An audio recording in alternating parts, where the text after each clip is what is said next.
The following program, The Russ Belville Show, is intended for responsible adults only. We advocate to the repeal of marijuana prohibition for adults. We discuss the science, culture, and controversy about America's marijuana laws. We do not advocate any illegal activity and encourage all listeners to learn their state and federal marijuana laws. Opinions and claims made by guests and advertisers on The Russ Belville Show are their own, and The Russ Belville Show cannot be held legally responsible for their validity or reliability. Viewer discretion is advised. You take a seed, you plant it, you grow it, you dry it, you roll it, you smoke it. You take a seed, you plant it, you grow it, you dry it, you roll it, you smoke it. Then it goes down smooth. Hey! Spanning the continent to bring you the truth about cannabis and marijuana law reform. I smoke pot and I like it a lot. From the promise of legalization. And I think that we need to rethink and decriminalize our marijuana laws. To the agony of prohibition. One major responsibility is to encourage people to use less drugs. The Russ Belville Show, the voice of the marijuana nation. Yeah, I hear you had a question for me. Now, here's your host, Radical Russ Belville. All right, good day, tokers and tokats, and welcome. It is Thursday, October 18th, 2012.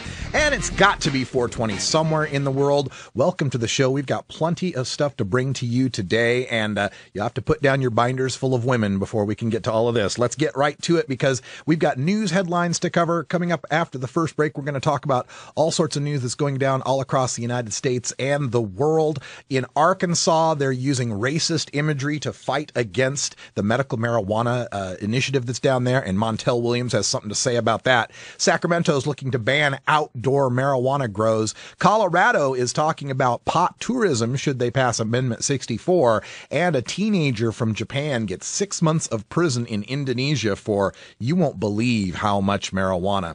Then we'll take a look behind the headlines. I'm going to get into the meth girl billboards. You remember those? We talked about them last week here in Portland, Oregon. Well, the group behind the meth girl still can't stop lying about her, so we're going to call them out on their lies. Then at 20 after, we've got time for our daily toker tune. It's Groovin' Thursday, so the best of hip-hop, rap, R&B, and funk.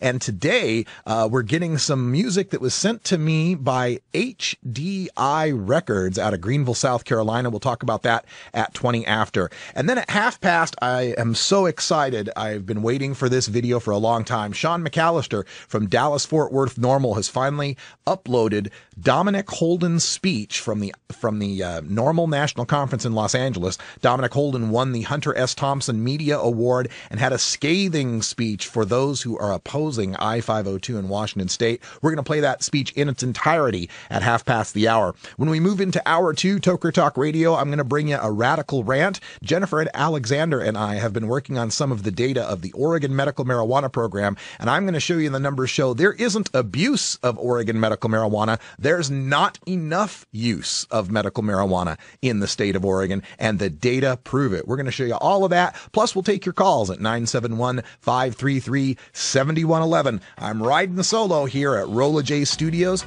And for those who were expecting me to be in Madras today at that statewide marijuana summit, I apologize. I just wasn't able to set up the transportation to get there. I hope I'm able to make it to the next one. But we got folks that are going there. Jim Grigg will be there. We hope he's getting the flyers and handouts, and we'll have him on the show, and we'll cover that on a future episode of the Russ Belville Show.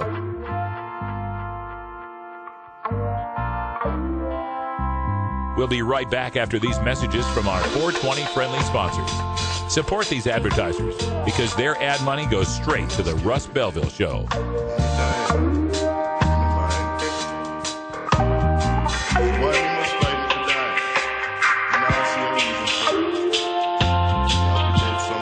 You're tuned into the Russ Belville Show, the voice of the marijuana nation.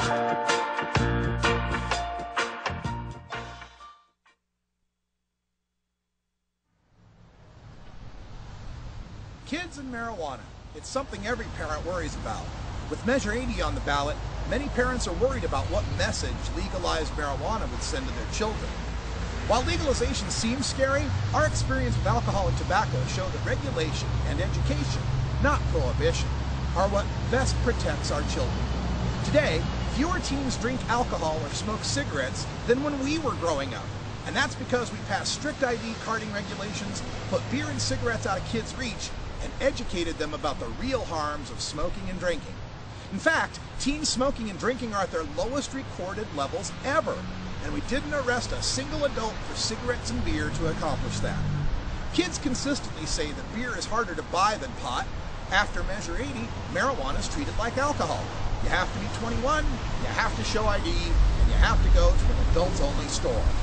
The message we send to kids today is just say no, and it doesn't work.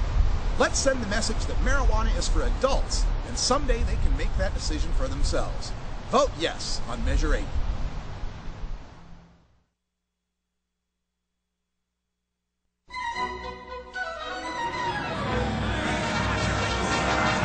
Yarr! Thar be pirates here!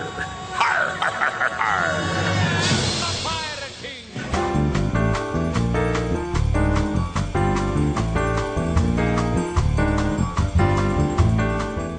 Now it's time for your 420 headline news with Carrie Gallagher. Carrie is off this week. I'm Russ Belville with the news. Reporting from the Washington Post, talk show host Montel Williams says opponents of Arkansas's medical marijuana ballot measure are resorting to racist imagery with a television ad featuring an African-American actor portraying a drug dealer. The Coalition to Preserve Arkansas Values, which unsuccessfully tried to sue and get the medical marijuana proposal off the ballot, said it paid about $1,000 for airtime to run a 30-second spot opposing the measure. The ad at one point shows a black actor sitting at a table with guns and filling bags with marijuana. The narrator in the ad says, quote, "The grass growers and dope dealers would be in charge. Arkansas doesn't need a state filled with stoned-out zombies or the criminal activities that come from legalizing controlled substances." End quote. Montel Williams telling a crowd gathered in front of the state capitol steps, quote, "Offensive is really an understatement. It's the most egregiously racist, false statement you've ever seen in your life. They've got people sitting in the picture holding guns, talking about medical marijuana, and of course they happen to be of different colors to make sure you're as irritated and angry as you can be." End quote.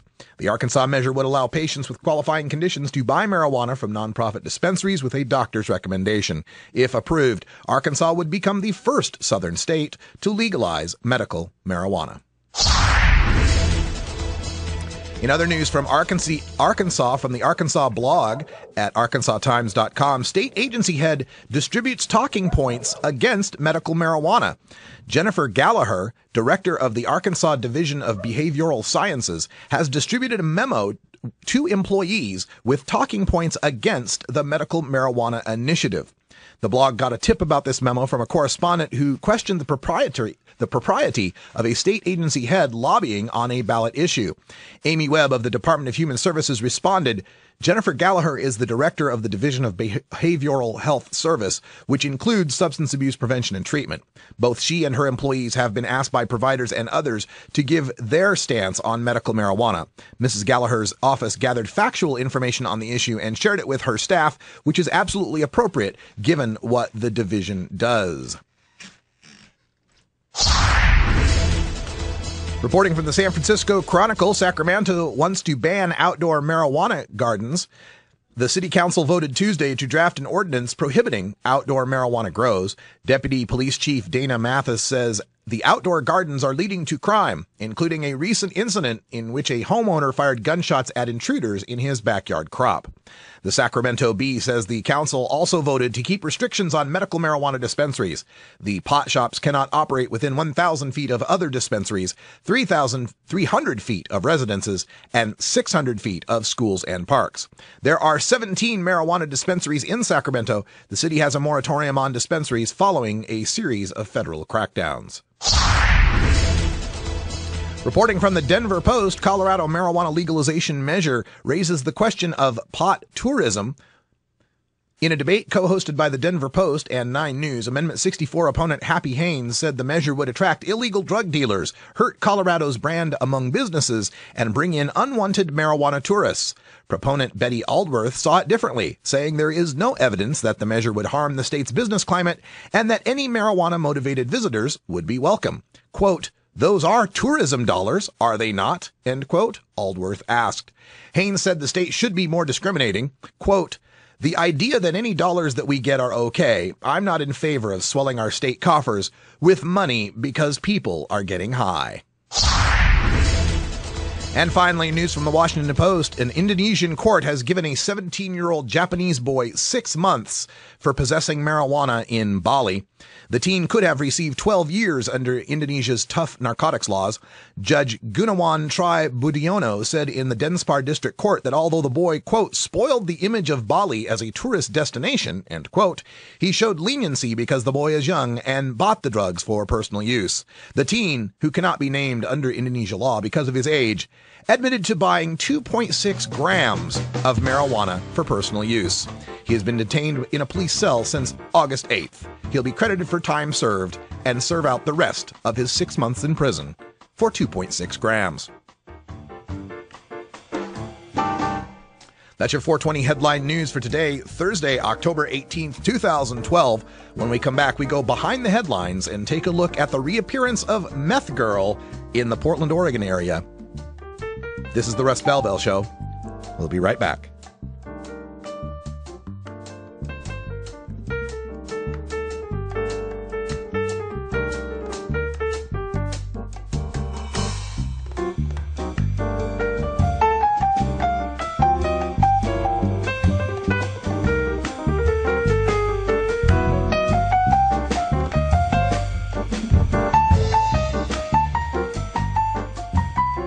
The law offices of Omar Figueroa would like to remind you to stand up for your rights. Please do not give up your precious liberties. There's nothing wrong with standing up for our constitutional rights, and in fact, it's the only way to honor the Constitution that recognizes our natural rights. Treat law enforcement with respect and respect the Constitution by standing up for your rights. If you are detained or arrested, stand up for your rights by repeating, "I respectfully invoke all my legal and constitutional rights. I do not consent to any search and seizure. I want to remain silent, and I want to speak to my attorney, Omar Figueroa."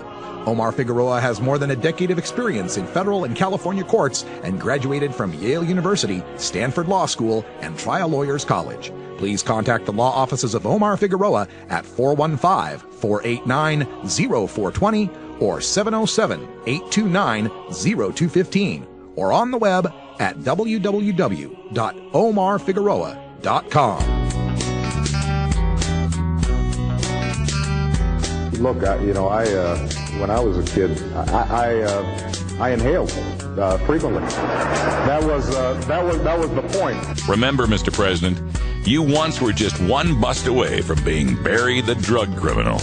Life ain't a box of chocolates gone. That's why people smoke weed and take bumps and drink way too Welcome back, folks. It's time for us to go behind the headlines, and you'll remember this billboard that we covered on our show just last week. The billboard says, "Marijuana, what's good about it? Nothing." And it features the face of a sullen, scab-covered girl with the website protectoursociety.org. We did a lot of undercover reporting on this, and thanks to the work of activists like Sin Sativa and Betty Retro, and some investigative reporting from Jen Alexander, and some press coverage with all the folks in our Oregon activist community, we were successfully able to get these billboards taken down from the various Clear Channel locations they were located, 8 different locations in Portland because of this. But we've got some updates now on this meth girl. The picture that you're seeing there is currently being used by that group, Protect Our Society, and you can find their website at protectoursociety.org. I've got links to it at the blog at radicalruss.com. And underneath this picture, they use the same picture of the girl, and they write, "The young 12-year-old girl in the photo above is known as Renee. She is from California. Her downhill battle with methamphetamine addiction began when she began experimenting with illegal drugs. 99% of all meth addicts have told us that using marijuana was where they began." Now, aside from the fact that the gateway theory has been disproved by every group that has looked at it, including our own federal government's Institute of Medicine in 1999, despite that fact, and despite just the simple common sense that, 99% of the Hells Angels may have started on tricycles, but that doesn't mean buying a kid a tricycle is going to turn him into a Hells Angel. Besides that, the problem here is that the woman in the billboard, the woman in the picture, the woman we've been calling Meth Girl, is not a 12-year-old girl and has never used meth. Now, Jennifer Alexander's got an excellent post on this, and you can check it out at radicalruss.com. There's a link, and here's the quote from the piece. After some investigation and phone calls, Oregonians for Law Reform discovered that the Meth Girl ads were indeed staged. According to Kim Kapp, the Public Information Coordinator and website administrator for the City of Vancouver, Washington Police. Quote, Meth Girl was a model, end quote, that was mocked up to appear to be a meth addict for a meth awareness campaign in 2003. Kapp was positive that this was a model and not a real meth user because Washington law prohibits the use of face shots of victims of crime, and that includes drug addicts. Furthermore, because it was funded with federal grant money, there was very close oversight for the project, ensuring everything was done by the book. Now, in addition to the lies about Meth Girl, of course, they lie about marijuana in many, many respects. And I'll just try to shoot down a few of these. First, they say, attempts to legalize marijuana around the nation bring to light the importance of educating the general public on the dangers of marijuana. First, marijuana is a federally illegal drug. Any attempts to legalize marijuana would put any state out of compliance with the Federal Drug-Free Workplace Act, according to research done by the California Chamber of Commerce. Well, folks, that's wrong. The Federal Drug-Free Workplace Act applies to federal contractors and grant recipients. It does not apply to a state and does not require a state keep marijuana illegal. The federal government has no constitutional authority to mandate that a state keep marijuana illegal. And even those few agencies that are required to comply with the Drug-Free Workplace Act are not mandated to perform drug testing. This is from the frequently asked questions section of the U.S. Federal Drug-Free Workplace Act. Is drug testing required or authorized under these regulations? Quote, the act and these rules neither require nor authorize drug testing. Specifically, the legislative history precludes the imposition of drug testing of employees as a part of the implementation of the act. Furthermore, in Oregon, most state employees cannot be subject to random drug testing anyway. All right, let's go back to some more of the lies from Protect Our Society. They say, quote, drugged driving incidences are on the rise, and Oregon currently doesn't have any established THC standards for driving under the influence of marijuana. Law enforcement has very little recourse to keep those impaired drivers off the road. Well, how do you know drug driving is on the rise if cops have no way of detecting drug driving? If the incidences are on the rise, doesn't that tell us that the cops are catching them now? They continue. The percentage of kids in drug counseling for marijuana addiction has been increasing annually, and the resulting negative effects place both our youth's development and our future workforce at risk. When you catch someone smoking pot, you sentence them to rehab. That's not addiction, that's rent-seeking. They continue. The truth is, the production and distribution of marijuana is already big business and controlled by violent drug cartels. We need only look at the violence occurring among warring drug cartels along our border with Mexico. Well, which cartels? Would that be Dos Equis versus Corona? Would that be Jose Cuervo versus Patron? Oh, right, yeah. Those drug cartels don't cause any violence on our Mexican border because they're legal commodities that we import to America daily. But thanks for making our point for us, though. We want to put those violent cartels out of the marijuana business. And then finally, they say, since marijuana remains illegal under federal law, any locally imposed taxes from marijuana would be legally uncollectible. Right, okay. Tell that to the Medical Marijuana Enforcement Division of the Colorado Department of Revenue. Tell that to the California Board of Equalization, both of which have been collecting taxes from dispensaries for years now. There's more to this. Kevin Sabet shows up, of course, with his whole we can't legalize because the costs would end up being more than what we'd gain in the taxes, ignoring the fact that a marijuana smoker's costs are 1/40th that of a tobacco smoker, yet that's legal. Oh boy, we got to take a break here. Enjoy some salad. You got to have some greens in your life. It's very important to have greens in your diet. I hope you've got some greens in your diet. Be right back. Oh, have you ever met that funny reefer man? A reefer man. Have you ever met that funny reefer man? A reefer man. If he said he swam to China, he would sell you South Carolina. Then you know you're talking to that reefer man.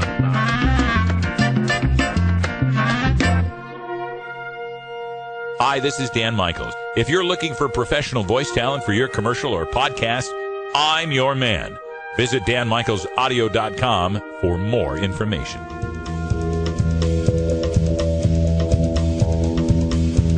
Michael Phelps, Olympic superstar, 14 gold medals, world record holder.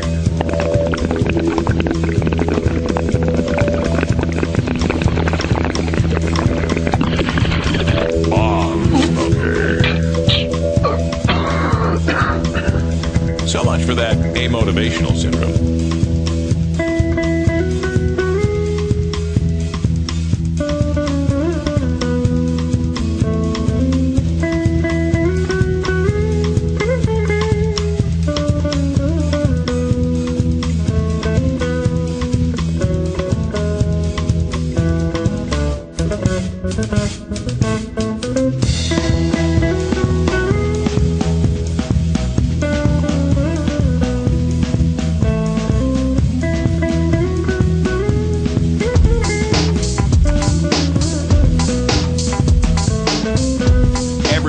Music and marijuana go together, so let's...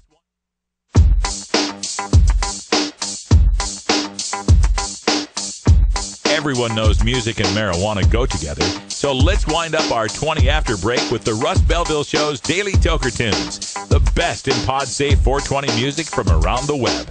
Today is Groovin' Thursday, featuring rap, hip-hop, soul, and funk music. You can get downloads and more information about all our Daily Toker Tunes by visiting music.radicalruss.com. Now, sit back and enjoy your Daily Toker Tunes.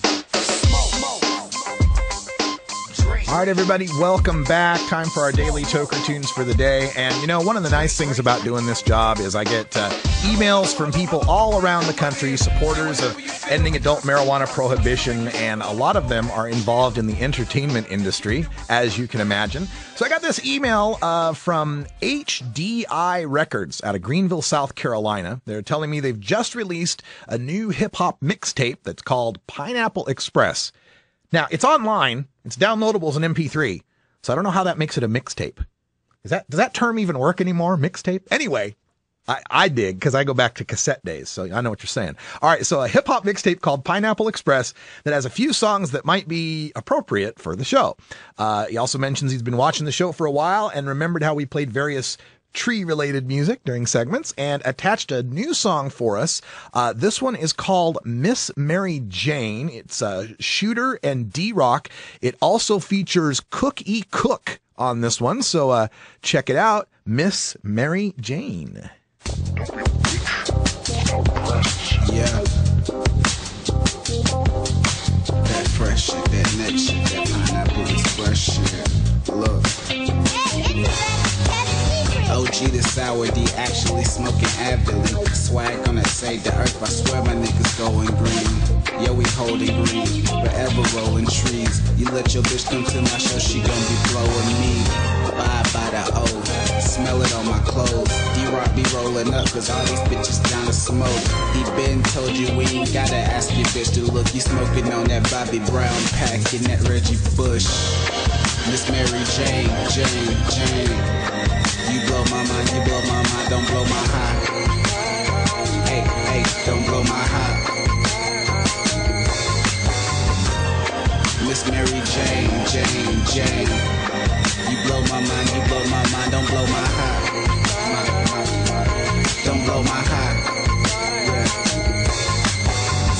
twist it, puff it, pass it, get it, hit it, don't you kill it, don't forget to ash it, take this boat here, yeah, just cash it, and I'm smoking fly shit, yours is brown grass shit, we chillin' in the building, you can't get access granted, fucking with us, you'll never be sober again, pineapple express shit, I'm on point, I don't never miss, fuck them fake niggas, who always tryna diss, I just turn the other way while I light up my spliff, I'm married to the green, Mary Jane is my mistress, my lyrics are like acid, they're gon' make a head trip.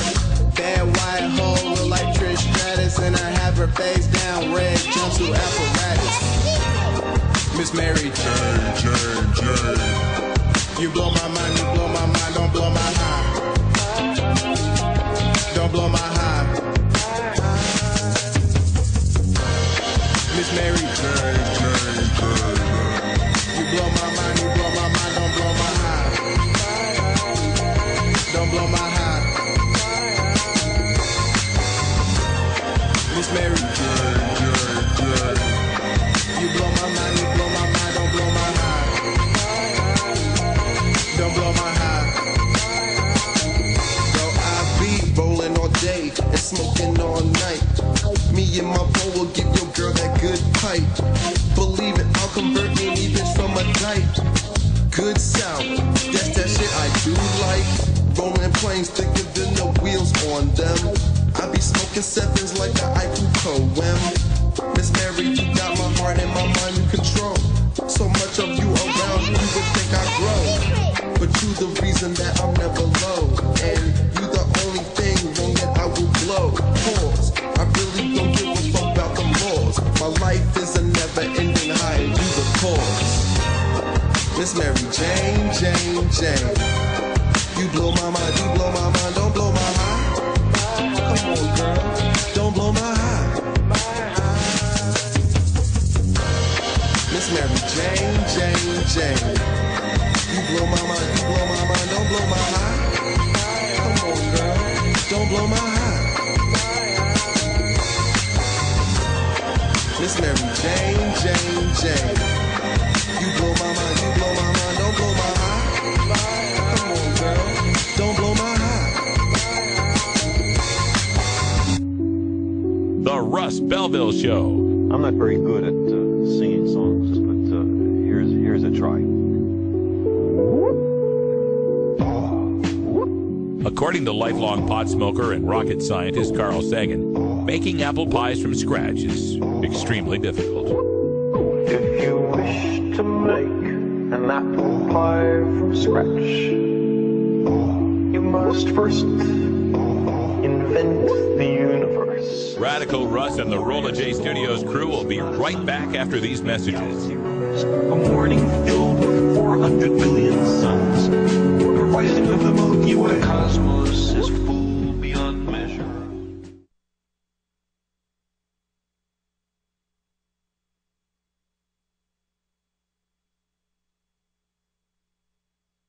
As the former chief federal prosecutor, I enforced our marijuana laws. I've come to believe they don't work. Filling our courts and jails has failed to reduce marijuana use, and drug cartels are pocketing all the profits. It's time for a new approach. Initiative 502 brings marijuana under tight regulatory control, generates new revenue for education and prevention. And if we pass 502, we'll have more resources to go after violent crime instead. Yes, on 502.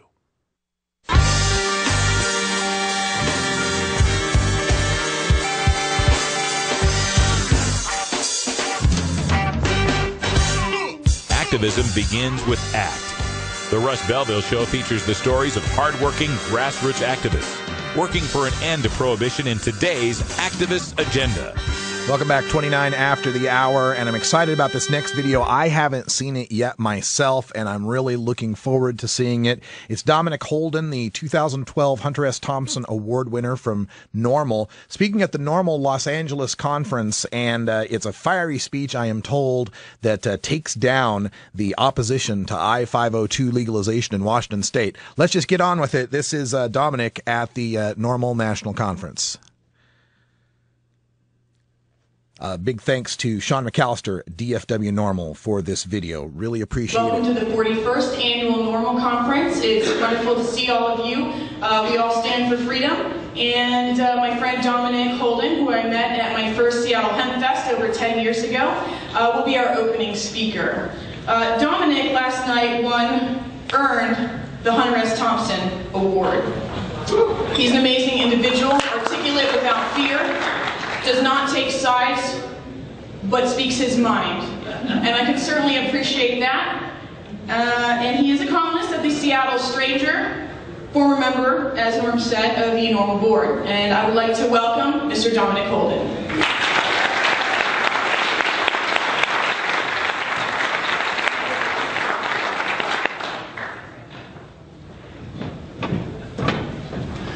I never take sides. Ever. And I make a very, very large salary as a reporter at a weekly newspaper. If you ever want to bring home the dough, I know what to do. Can everyone hear me? Yes. Okay, then give me an N. N. That wasn't very good. Give me an N. N. Give me an O. O. Give me an R. Give me an M. M. Give me an L. What's that spell? What's that spell? What's that spell? That's fucking right, it does. I grew up in the Central District, on the edge of the Central District in Seattle. It's a mostly African-American neighborhood, and I lived right kind of on the edge. My block was about half black and half white, and down one side of the hill it was white kids, and the other side of the hill it was black kids. And by the time I was a teenager, most of the African-American kids had been busted for pot. And the kids on the white side of the hill had taken acid and sold pot, and they didn't have a single damn problem with the police. And I went to a predominantly African-American Catholic school. There aren't many of those in Seattle, I'll tell you. And we were steeped in the civil rights movement. And I got into marijuana law reform because this is a civil rights issue. This is about fairness. This is about people not being discriminated against and being able to achieve their full potential without the government using marijuana as a tool to crack down on people it doesn't like, whether it's because cops are unfair, because we have institutional racism in this country. Marijuana is only incidental to that fight. When I was 24 years old, myself and a guy named Ben Livingston in Seattle, Washington, we wanted to run an initiative. And we talked to the ACLU, and it turned out to be an initiative that would make marijuana enforcement the lowest priority for police and prosecutors in Seattle, Washington. And we needed money. And the first person we went to was a man who's spoken at normal conferences before, a local philanthropist named Bruce McKinney. We said, Bruce, can you please give us some money for our campaign? And he said, yes, I would love to give you some money for your campaign. I will give you $2,000 so you can conduct polling, so you can see that you will lose, so you will not run that campaign. Thank you, Bruce McKinney. We took that money and we did a poll, and we found that we had about 50% support and 17% undecided. And so, despite his advice, we decided to move forward, and we gathered our signatures, and we came to a normal conference in San Francisco, and we asked other people for money, and we went to John Gilmore. I don't know if you guys know John Gilmore. He's been a philanthropist for this movement. And we said, John Gilmore, we have a good poll, and we're working on a campaign, and we would like you to please give us some money. And he said no. He said no. He says it's not going to work. It's going to be ineffective. You're probably not going to make the ballot. If you do, it's going to fail. No, no, no, no, no, no, no. We made the ballot. Thank you very much, John Gilmore. And we were roaring into it. It was after HempFest, and I was on the steering committee of HempFest at the time, and it was 2003. We're about a month away from the vote, and I sit down with the HempFest steering committee, and they say to me, that I-75, it's a bad idea. Not all of them, but most of them. They said, it's going to fail. They said, if it passes, it's not going to do anything. Also, your strategy sucks. You're ugly. And we're ugly. The Seattle PI, which is a fairly progressive editorial board, they said, no, no, no, it's a bad idea, you can't do it. And you know what? We did hear from the other side. We heard from the drug czar.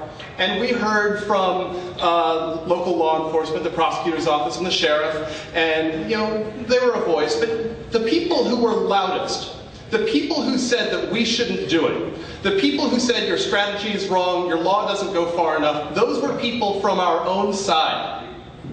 These were other pot activists and other progressives. Have you guys ever heard of a concern troll? A concern troll is someone on the internet who pretends like they share all your values and your goals, but maybe your strategy's a little off. So we were hounded by concern trolls, but we pushed forward with I-75 anyway because we thought it was winnable. And the problem with marijuana law reform, in my opinion, the #1 hurdle we have is convincing people that we can fucking win. How many of you, and we can win. But how many of you have gathered petition signatures where people haven't signed it yet and they tell you, I've already signed it? That ever happened to you guys? Has any one of you ever sat down with someone who totally supports legalizing marijuana and they said, yeah, I'm totally with you, but I don't think it's going to happen? Yeah? We're faced by losses all the time. Some of it's fatigue, sometimes it's because every time there's a medical marijuana raid, people think that medical marijuana laws have been nullified across the country. So we are plagued by these losses. And what we need are more wins to instill this confidence in our own allies. And so I-75, it fucking won. It won by 57 to 43%, it fucking won. And what did it do well? Prioritize marijuana enforcement. We didn't make it up. Dale Geringer did it in Mendocino County. I don't know where Dale is. There's Dale. Holler for Dale Geringer. Oakland has done it. Lots of cities have done it. And what that does is it does not just put a gesture law on the book, something that's essentially a resolution, and it doesn't just encourage those enforcement officials who can use their discretion to stop marijuana prosecutions. It changes the identity of a region when you are winning. Thanks to things like I-75 and thanks to HempFest, when you read articles about Seattle, they say marijuana, Seattle is a very marijuana-friendly city. We actually wrote that at the bottom of our press releases for a long time. See, if we say it long enough, it becomes true. And it is true. People think of Seattle as a place that supports marijuana legalization the same way that people who live in San Francisco think that they live in a gay-friendly city, and they're not sure as hell not going to discriminate against gay people, and people in Seattle are going to shut their damn traps if they think that pot smokers should go to jail. Now, every single elected official in Seattle is on the record supporting legalization. Our sheriff is on the record supporting legalization. Every single member of Seattle's legislative delegation supports legalization. So one little win a ways back has changed the culture, and it set us up for another win.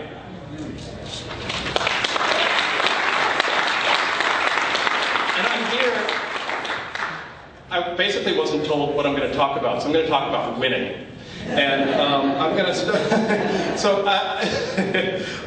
what I want to talk about is our short-term goals and our long-term goals and how they involve winning all the way along the road. We need to take our victories when we can get them. So I'm going to talk about three things. The first one is what we can learn from experiences in Washington, in California, and from the Civil Rights Movement. The second thing I'm going to talk about is what is happening right now in Washington State. And the third thing I'm going to talk about is what makes the difference between something that can win from something that cannot win. So we have a lot of experience with small victories leading to larger victories. And I'm going to talk very quickly about California. In California, in 1991, voters passed Proposition P. It was basically a resolution that said, we support the medical use of cannabis. And it passed by 80%. It was incredible. Was that the final word on medical marijuana in San Francisco or California in the United States? No. Absolutely it was not. The Board of Supervisors of San Francisco came in the following year and made marijuana for medical purposes the lowest priority. In 3 years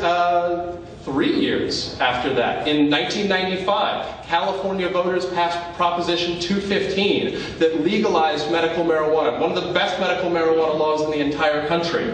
And that was built on the previous victories. In 2010, the legislature in California approved a bill that decriminalized the possession. It had been a misdemeanor in California, and then they decriminalized it to an infraction punishable by a $100 fine that would not show up on your criminal record. All of these are victories that have built on the ones beforehand. And all of them, there are people along the way who have said it's not enough, we need to do more. And they're right. It's not enough, we do need to do more, but they're not the final word. And do any of you live in states that still have state-run liquor stores? How fucking backward is that shit, right? Alcohol laws are fluid. Marijuana laws are fluid. Of those people who raised your hand just then, raise your hand if you believe that what you have now is worse than prohibition. If you'd like to go back to prohibition instead of this idiotic fucking state-run stores. Not a goddamn hand, right? Gotta build on your victories. I want to look at gay rights in Washington State. In 2006, our legislature passed an anti-discrimination bill against gays and lesbians. And people said, that's not enough, we want gay marriage. And the legislature said, yeah, we hear you, we don't think that gay marriage can pass. They came back the next year, in 2007, and they had a sip of water. You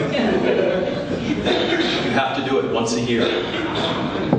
They came back in 2007 and they passed a domestic partnership bill that conferred these romantic rights of marriage, like making funeral arrangements and hospital visitation, to same-sex couples.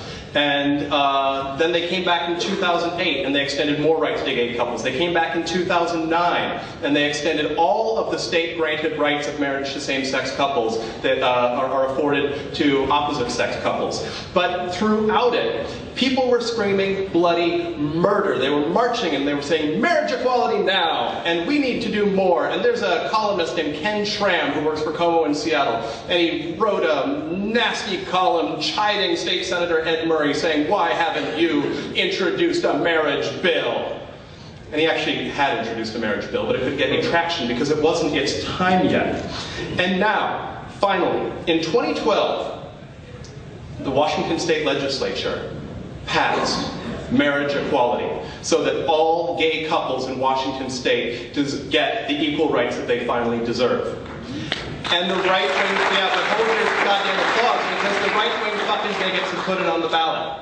They've done exactly what people thought they would do. They've put it on the ballot, they're challenging it, and now, in 2012, we're in a place that we couldn't have been a few years before we had these discussions about domestic partnerships. We have the polling that says that we are likely to be one of the first states in the country, along with Maryland and Maine, this November, to be states in which the general public legalizes same-sex marriage for the very first time. Because 2012 is the year we can do it, but 2006 was not the year we could do it. And each of the victories in between built on where we are now. Consider the Civil Rights Movement. The Emancipation Proclamation was not the final word. And Brown versus Board of Education in 1954 was not the final piece of legislation for civil rights. And even the Civil Rights Act, 10 years later in 1964, was not the final word on civil rights. For all of these cases, medical marijuana patients in California are still going to be harassed. Gay couples are still going to be discriminated against even after same-sex marriage is legalized. And African Americans and non-white people are going to be discriminated against because of the color of their skin. But is there anyone here in this room who would say that the steps that we've taken so far on those fronts should not have been done? No, they're all important. They're all part of where we're going. And I want to talk now about what's happening in Washington State. In Washington State, there's an initiative on the ballot next month that would legalize marijuana possession of up to an ounce for adults 21 and over. It would allow them to possess up to 16 ounces of cannabis-infused food product and 72 ounces, like a six-pack of marijuana-infused in some sort of liquid form, which is a shocking amount of hash oil. I just want to go ahead. It's like a six-pack of hash oil. It's just like alcohol. The polling looks good. The polling looks really good. Survey USA found it up with 57%. support, and with a 23-point lead. Other polls show it around 50%, but still with a strong lead over opposition. The backers include sponsor Rick Steves, who's right over there. Rick Steves. Former U.S. Attorney John McKay, also Kim Thorburn, formerly of the Spokane's Health Department in rural conservative eastern Washington. They are the sponsors, and this initiative just got another $1 million for a fall ad buy, and they're expecting as much as another $2 million to move their target demographic. I-502 is moving in the right direction. Who is opposing Initiative 502? Pat Slack, a law enforcement officer from Snohomish County, is among them. But they're pretty quiet and half-hearted. The people who have filed the No on I-502 pact, they're pot activists. It's Steve Sarich, who runs a dispensary group called Canacare, Gil Mobley, a cannabis doctor who writes authorizations in Washington, and a whole passel of pot activists along with them, including some who've run initiatives before. At the medical marijuana march that we had in May, they brought their signs, they brought their banners, they brought their t-shirts. They turned it into a "Don't Legalize Marijuana" march. It was the weirdest fucking thing I've ever seen as a pot activist, and I've been doing this since 1994. They have a couple leading complaints. The first one is they don't like a provision in I-502 that says that if you have 5 nanograms of active THC in your blood for every 5 nanograms of active THC for every milliliter of whole blood, then you are automatically guilty of DUI. It's a per se standard, like we use for alcohol. I'm not a huge fan of per se standards, I've got to admit. I think that you should have to prove impairment. But this is the standard we have in Washington, it's the standard we have in a lot of different places. And what the opponents have been saying is that someone who has used marijuana, a regular marijuana user, a medical marijuana user, will test positive for exceeding that level a day later, 2 days later, a week later. Well, guess what? They don't have a single fucking scientific study to back them up. In fact, the science proves them wrong. But science shows that the vast majority of marijuana users drop below that 5 nanogram level within a few hours, and none within 12 to 24 hours, and certainly not a day later, 2 days later, or a week later. Their argument is fundamentally flawed because it's a lie. That is what our medical marijuana industry in Washington State has been pushing as its primary argument. They are also concerned about a federal challenge. They say that if we pass I-502, well, then the federal government is going to challenge us on legalizing pot. Newsflash, that's the damn point. I had a Facebook comment 2 days ago. A person said, well, we don't want to pass I-502. What we need to do is we need to wait for Congress or the UN to legalize marijuana. You can go ahead and raise your hand if you think that Congress or the UN is going to legalize marijuana without the states pushing them to do it. No? I'd hope for more optimism, frankly. People also complain that you're not going to be able to grow marijuana at home.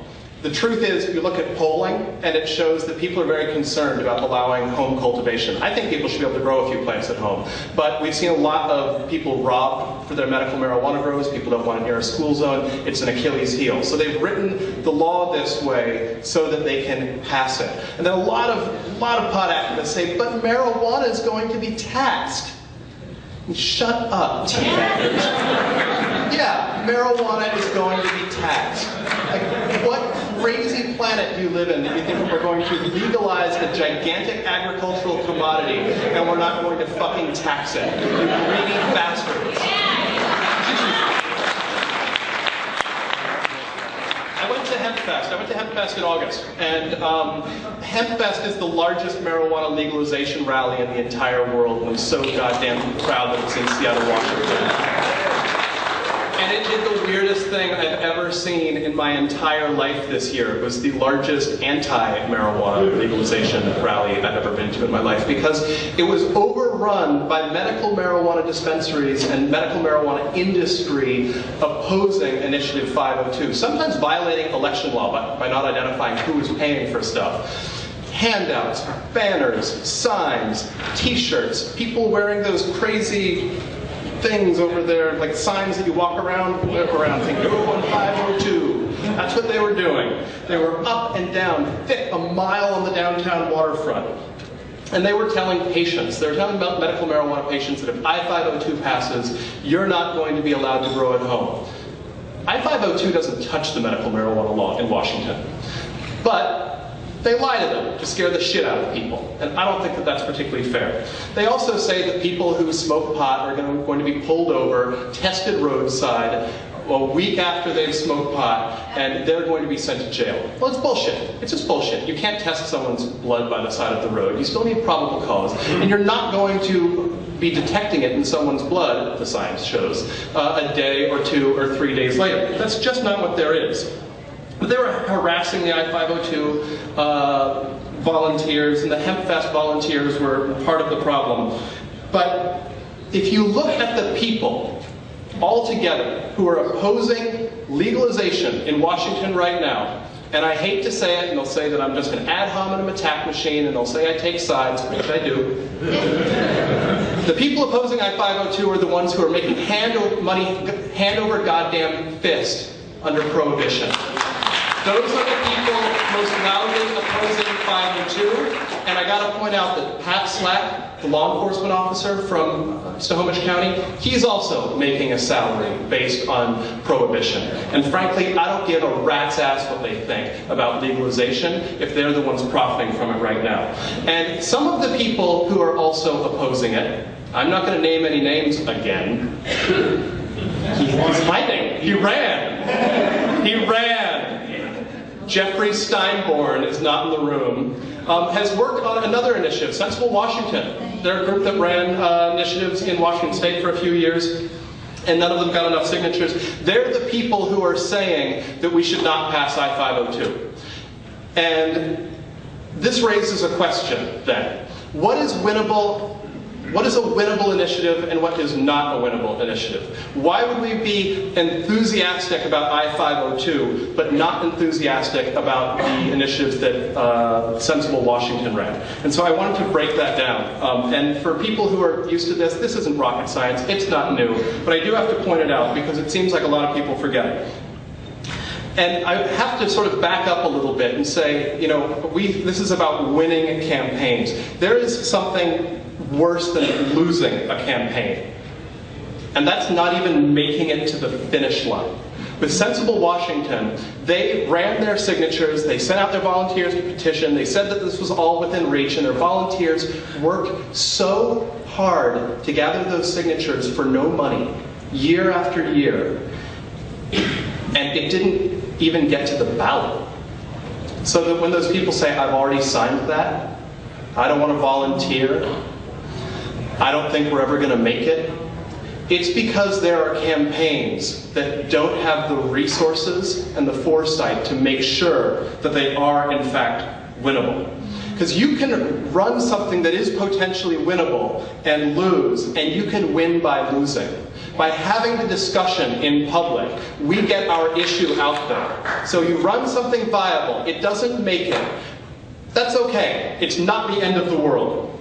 But where we don't win is by running something that is poorly thought out, that polling shows is never going to succeed, that doesn't have credible backers involved, that basically looks half-baked, like we're baked, like we're stoned and we haven't thought it through. So here's what you need if you want to run a winning campaign. You need money. You need a bunch of fucking money. If you can't get a bunch of fucking money, don't run a fucking initiative. It's that simple. You need credible spokespeople. You need people like Rick Steves. You need people like John McKay. And if you, the organizers, and sort of who are the kernel of the campaign, aren't those people, that's okay, but you need to be able to bring them in. You need to also bring in campaign professionals who know how to run campaigns. And you've got to have polling that's on your side. And part of getting polling that's on your side, and this is critical, It's compromise. You're not always going to get what you want. You're not going to be able to run the initiative of your dreams. We're not going to run the initiative that completely legalizes pot and makes every single person happy. You want a bill that can win. In 2012, yes. Bills that can win. In 2012, a bill that can win is Initiative 502. It's not some no-tax, grow-at-home, crazy, regulation-free campaign like has been run in Washington State before. It is 502. In 2003, it was deprioritization. In 98, in Washington, it was our medical marijuana law. And in 1995, in California, it was the medical marijuana law. And just as the Civil Rights Act couldn't have passed 50 years before it did, all of our marijuana laws are going to pass when it is their time and we have the resources to pass them. And here's what you don't need. What you don't need is every damn pot activist where you live to sign off on your initiative and give it their blessing. Because they're going to come. They're going to come and say, well, you didn't talk to us enough first. No, because your ideas were stupid. I'm sorry.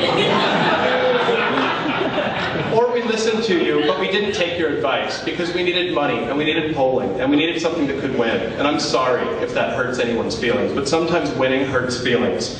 And they're going to say, but what if you have a federal... Actually, I want to stop really quickly. There's a campaign out there, Solano Beach. They're talking about legalizing dispensaries. That is a small, manageable campaign that looks like it can win. That is smart.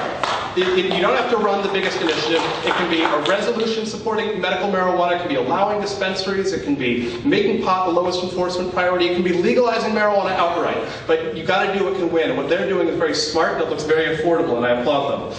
People will come, though, for these bigger initiatives, and they'll say, well, what about a federal challenge?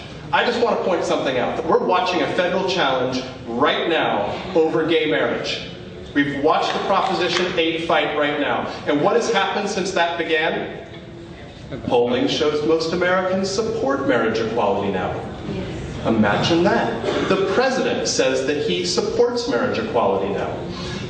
The DNC last month, everyone was coming out for marriage equality. Marriage equality is the status quo, not in spite of, but because of a federal challenge.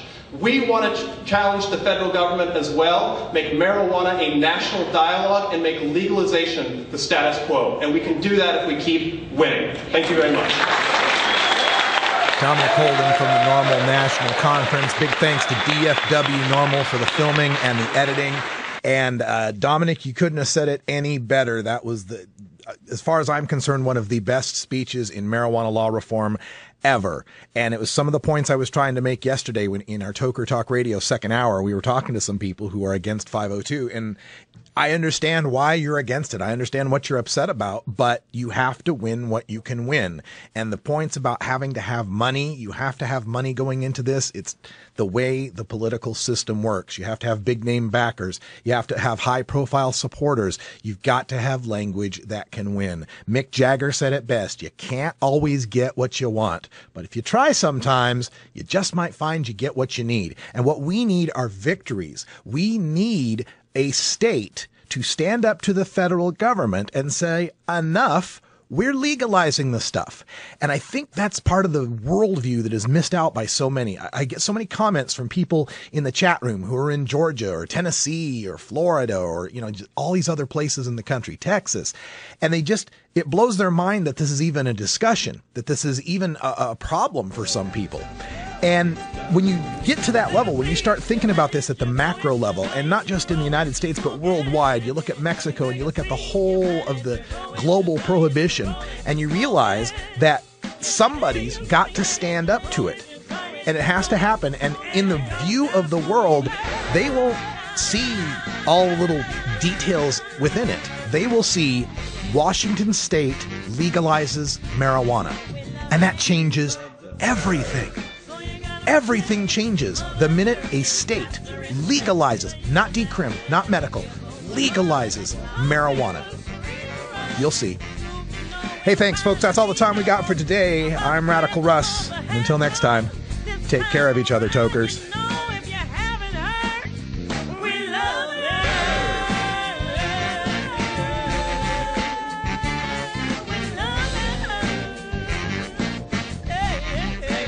This is the Russ Belville Show. The Russ Belville Show is blogging and podcasting daily at radicalruss.com. You take a seed, you plant it, you grow it, you dry it, you roll it, you smoke it. You take a seed, you plant it, you grow it, you dry it, you roll it, you smoke it. You take a seed, you plant it, you grow it,